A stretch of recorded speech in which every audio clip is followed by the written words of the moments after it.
ya, por el poder de los pastelitos. Y bueno, primero que nada, muchas gracias por seguirme. Y segundo que nada, pues lamento mucho este video. Realmente les voy a contar un poquito lo que pasó. Compramos la fuente de poder, compramos el regulador y de repente lo pongo y ¡zas!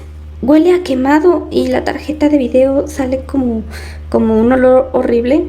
Entonces, bueno, estaba pensando en dejar este video y más que nada porque necesito el dinero para medicina. Sin embargo, pues también realmente esta tarjeta no confío mucho en ella. Entonces, si me quieren donar, pues sería a Patreon. ¿Qué es esto? www.patreon.com, que me pueden donar hasta $1. Entonces realmente la tarjeta de video tarde o temprano se va a romper, pero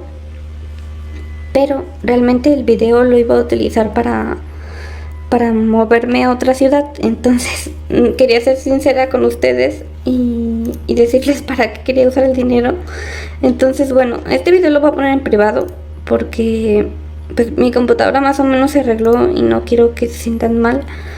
Los que me vayan a donar, de verdad, realmente sí, así se ve el editor de videos. Miren, chas.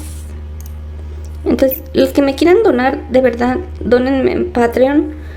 Y bueno, de verdad, sí necesito el dinero. Porque muchos decían, ponte a trabajar, Sara.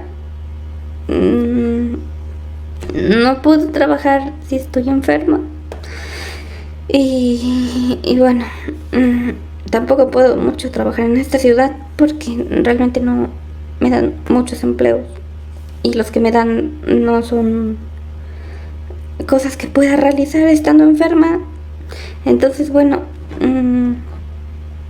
también me sentí muy mal por mucha gente que me decía groserías. Entonces muchos de los que me decían cosas pues solía borrarlos.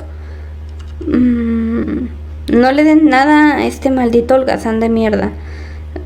Puras cosas así. A veces me decían, hay gente bonita que me decía cosas lindas.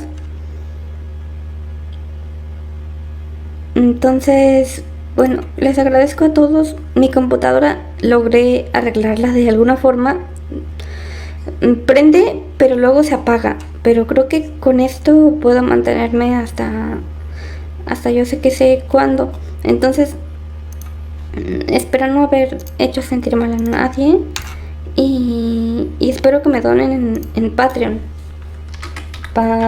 Entonces bueno, muchas gracias por seguirme y nos vemos. Bye.